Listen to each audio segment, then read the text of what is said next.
Con San Pablo, el Papa Bergoglio puede decir: he combatido el buen combate, he concluido mi carrera, he conservado la fe, solo me queda recibir la corona de la salvación que aquel día me dará el Señor, juez justo.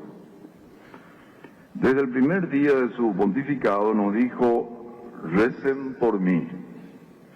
La oración de millones de fieles en todo el mundo le permitió vivir y encarnar la experiencia de la subida a Jerusalén.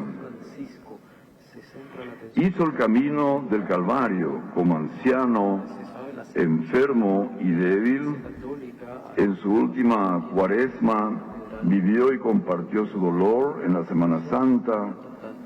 El Jueves Santo visitó a los encarcelados para llevarles la cercanía y la misericordia de Dios, y finalmente, en un gran esfuerzo, casi con su último aliento, expresó sus deseos de felices Pascuas y bendijo a la ciudad y al mundo.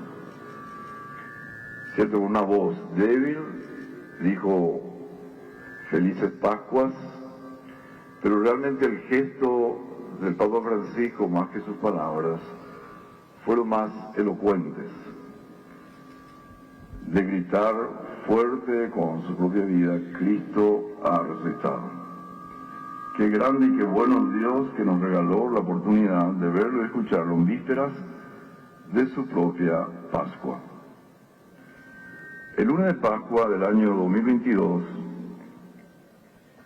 el Papa Francisco meditaba sobre el pasaje del Evangelio que hemos escuchado hoy, diciendo que Jesús nos dio un regalo de Pascua al decirnos: no tengan miedo. El Señor sabe que los miedos son nuestros enemigos cotidianos. También sabe que nuestros miedos nacen del gran miedo, el miedo a la muerte, miedo a desvanecerse, a perder a los seres queridos, a enfermar, a no poder más. Pero en la Pascua Jesús venció la muerte.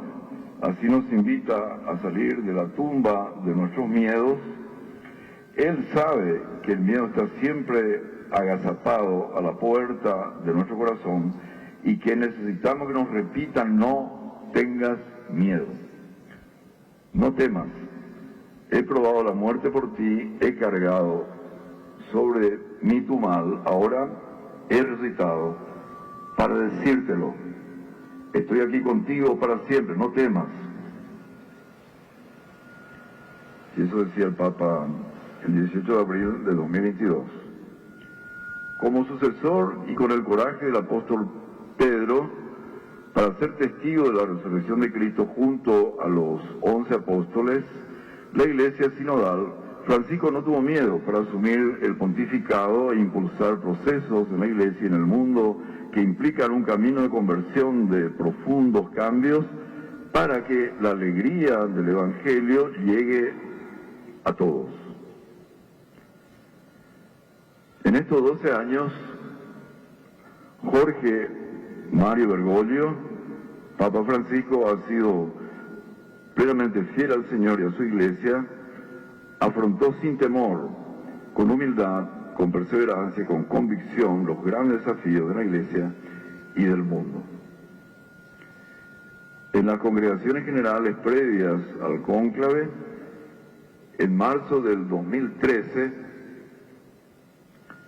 el arzobispo de Buenos Aires, cardenal Bergoglio, expresaba con claridad: primero, evangelizar supone celo apostólico. Evangelizar supone en la Iglesia la parresía de salir de sí misma. La Iglesia está llamada a salir de sí misma e ir hacia las periferias. Dos, él escribía: cuando la Iglesia no sale de sí misma para evangelizar, deviene autorreferencial. Y entonces se enferma. La Iglesia autorreferencial pretende a Jesucristo dentro de sí y no lo deja salir. Tres, hay dos imágenes de Iglesia. la iglesia evangelizadora que sale de sí, o la iglesia mundana que vive en sí, de sí y para sí. Esto debe dar luz a los posibles cambios y reformas que haya que hacer para la salvación de las almas. 4. Pensando en el próximo Papa, un hombre que desde la contemplación de Jesucristo y desde la adoración a Jesucristo ayuda a la Iglesia a salir de sí hacia las periferias existenciales, que la ayude a ser madre fecunda, que vive de la dulce y confortadora alegría de evangelizar. Así pensaba el Papa, el cardenal Bergoglio, y los puso con sencillez y claridad ante el Colegio de Cardenales en ese 2003, quienes lo escucharon con atención e interés, los cardenales, y lo eligieron a él para conducir la Iglesia Universal. Lo hizo con absoluta fidelidad y lo que expresó realmente lo puso en acto. Todo su empeño a lo largo de estos 12 años para cumplir cabalmente su visión de la Iglesia, asumiendo con coraje la puesta en marcha de las orientaciones del Concilio Vaticano II, volver a la fuente del Evangelio y ser la Iglesia humilde, pobre para los pobres, samaritana, sinodal y misionera.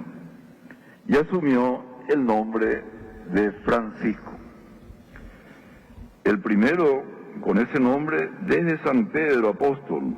No fue un nombre elegido al azar, sino con plena conciencia de que sus implicancias como espiritualidad y como praxis, siguiendo el estilo de los pobres, del pobre de Asís. Tomó para sí los mismos sentimientos de humildad, de fraternidad, de amor incondicional a la Iglesia. Su nombre fue programático. Francisco restaura mi Iglesia. Desde el primer día de su ministerio petrino hasta hoy, lunes de Pascua del año del Señor 2025, Francisco inició procesos pequeños y silenciosos, pero sistemáticos y perseverantes, en la eclesiología de los padres conciliares, que definieron grandes acuerdos eclesiales guiados por el Espíritu Santo. El legado del Papa Bergoglio es inmenso para la Iglesia y para el mundo. Un legado que no solo está en sus exhortaciones apostólicas y en sus cartas encíclicas, sino sobre todo en lo que fue su vida. Dio testimonio de lo que creyó y escribió. Así, en la exhortación apostólica Evangelii Gaudium, la alegría del Evangelio, tenemos una eclesiología y un programa de renovación eclesial y conversión pastoral para que toda la Iglesia, todas sus estructuras, respondan adecuadamente a la misión de evangelizar, con una opción preferencial por los pobres y excluidos, sin descuidar el necesario diálogo social, ecuménico e interreligioso. Su urgente llamada a cuidar la casa común en el Laudato Si tiene una potencia y una vigencia que trascenderá ampliamente el tiempo. Es indiscutible su voz y liderazgo en el cuidado del medio ambiente, y que si no reaccionamos a tiempo por medio de una conversión ecológica, el daño a la tierra se volverá contra la propia supervivencia humana. En su carta encíclica Fratelli Tutti nos enseña que un mundo polarizado va camino a su destrucción, con guerras en cuotas, como decía él, que puede derivar en una tercera guerra mundial. Por eso llamaba a reconocer al otro como alguien valioso, aunque piense distinto, y ser capaces de construir la fraternidad y la amistad social, para que en vez de enfrentamientos se fomente la cooperación y la solidaridad. Los hechos que se están viviendo con los diversos conflictos, con la acelerada carrera de armamentos, con las disputas arancelarias y guerras comerciales, dan pleno sentido a las enseñanzas y orientaciones contenidas en el Fratelli Tutti, todos hermanos. El domingo, en su última aparición pública y en su mensaje pascual, el Papa Francisco volvió a condenar la violencia y la carrera armamentista, elevando su voz por la paz. Fiel al principio de que el tiempo superior al espacio, Francisco desencadenó procesos cuyos frutos esperan que en la Iglesia y desde la Iglesia los sigamos profundizando. Gracias, querido Jorge Bergoglio, por tu vida y por tu legado. Como lo pediste, rezamos por vos. Confiados en que serás llamado a la derecha del Padre para tomar posesión del reino que ha sido preparado para los benditos. Porque personalmente y como pastor de la Iglesia, supiste reconocer a Cristo sufriente en los hermanos más pequeños, a quienes denominaste los porteros del cielo. Que la Virgen de Gagupé te lleve en sus brazos para gozar de la gloria de su Hijo Jesucristo resucitado.